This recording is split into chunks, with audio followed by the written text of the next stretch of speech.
Today YouTube, I want to show you guys two center builds I was labbing for some day one park runs. Now before I get into these, I just want to clarify that 5 centers are not 3 centers. Centers that are usually 6'10 and up get smoked in 3s. They're not switchable on defense, they're too slow, and they just let your lockdown die around the screen. And if you think it's your lock's fault, you're pretty brain dead. I see a lot of comments talking about why not make a center that can do it for all modes. Well, that's how you end up with a 50 to 60% win percent. And if you're anything like me, I'm not on 2K to troll on center builds that do everything for the sake of saving money.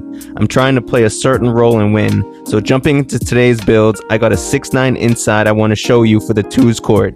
Pair this build with a deadly shooting PG that can run pick and roll and make reads and you'll dominate. I also got a 3v3 6'8 popper build for the people who play with PGs who need that extra layer of offense to hit their center on a pop. So without further ado, let's talk about the 2v2 center first. So as you can see on the screen, we're going to go power forward, 6'9", 248, and a max wingspan of a 7'3".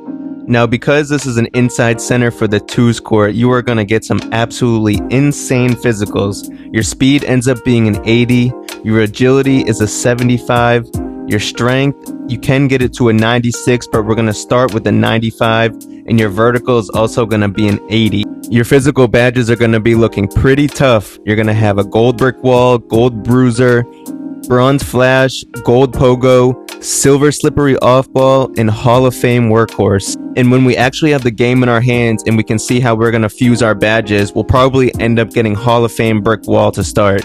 Next, we get every inside's favorite category, rebounding. These stats are obviously going to look insane here. We're going to go double 94 rebound, use our first cap breaker on D board to get 95, and unlock gold defensive rebounding, and the next 5 on O board so you have 99-0. And eventually, with enough caps, you'll have double 99 in both. Remember, you're an inside center. You need to have the rebounding advantage on both ends or there's no point of the inside. All of the 6'7s and 6'8s can't get 99 O boards, so you'll have the D board advantage, and then you'll be combating your 99 O board against their 99 D board.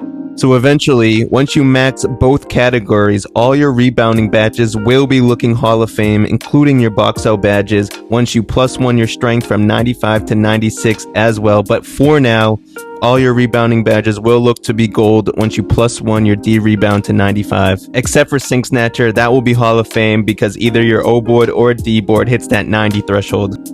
Next, moving on to defense, I mean, these stats are looking just as insane. Your interior defense is an 80, perimeter is an 84, steal is a 90, and block is also an 84. The 80 interior is going to unlock the new badge wall up, which without this badge you won't be able to stop rim runs or mashing at the rim.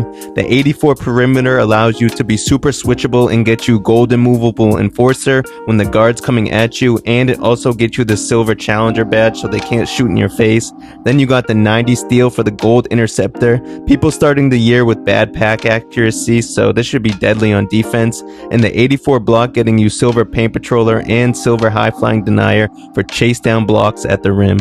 Now for the pass accuracy, we weren't able to go too high on this yet. It's day one, you gotta sacrifice. You can't have everything Hall of Fame to start. So we're gonna go with the 77 pass accuracy, which results in a 47 ball handle and 50 speed with ball. This is going to result in having silver dimer and bronze versatile visionary, which is all we really care about for the 2s court since it's half court and we won't be throwing breaks.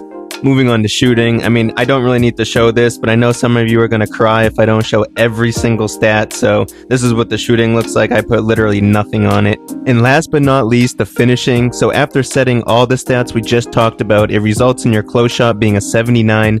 Because I think driving dunk will be important with how big the green meter is looking, I set my driving dunk to an 87, which results in my driving lay being a 67. We didn't have enough to touch standing dunk, but the 53, which resulted because of the rest of our stats, should still be enough to dunk open. And if the standing isn't open, you don't want to force it, just reset the PG and get a good slip pass for a driving dunk, and then the post control just results in a 60 at the end.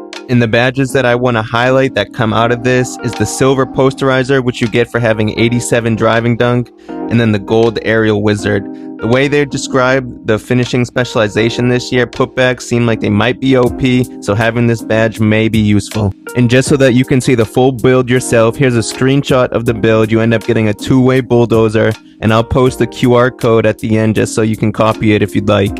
Now moving on to our popper build, we're going to go an inch shorter, still be a power forward, but go 236 pounds and a max 7'2" wingspan. Now it's super hard to create a good popper on day one, so bear with me, and if you see any improvements to be made, let me know in the comments. But remember, I only plan to use these builds for 5 to 6 caps, then plan to remake them because I want them to be good now versus later. So for the physicals, your speed is an 80, your agility is an 80, your strength is an 88, and your vertical is also an 80. This combination of physicals results in silver brick wall, silver bruiser, flask badge, gold pogo stick, silver off ball, and gold workhorse. For the rebounding, which actually doesn't look that bad for a popper, you're gonna go 90 D board and use 5 cap breakers here to get it to a gold defensive rebound, and an 82 O board so you can get a silver O board and silver breaker. The 88 strength in combination with your D board will give you a gold box out as well, and then you got your Sink Snatcher Hall of Fame with a 90 D board. Remember, this is a popper build, so even though the rebounding doesn't look aesthetically nice as the inside, this build has to be able to do everything, so you do have to sacrifice in all categories. Moving on to defense, this is where we went super heavy on our attributes, and this is one of the main roles of the center in threes. You got to be able to D up and be switchable. These guards are getting faster, and they have the whole court to dribble and do whatever they please. So for the interior, we went with an 80. The perimeter, we went with an 85. The steal, we went with a 90. And the block, we went with an 84. So the badges end up looking pretty similar to the inside. The 80 interior gets you that new wall-up badge, which stops finishing at the rim. The 85 perimeter is the only thing that's different between this build and the inside, which gets you the silver seatbelt. The 90 steal gets you the gold interceptor badge, and with PGs going such low pass sack, this might look super OP. And then the 84 block just getting you the silver paint patroller, same as the inside. Now moving on to the playmaking. Now I know this doesn't look the prettiest, but if you want a day one popper on NBA 2K27, you have to sacrifice a lot. And if you want to sacrifice and be able to shoot, we're going to sacrifice pass sack and go 65. It gets you bronze badges, it gets you bronze dimer, it gets you bronze break starter, and it gets you bronze versatile visionary.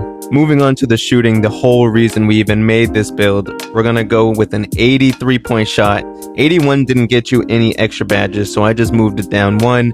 It ends up giving you a 70 mid-range, we're not gonna touch that, and a 55 free throw, which we do not care because we're just playing park with this build.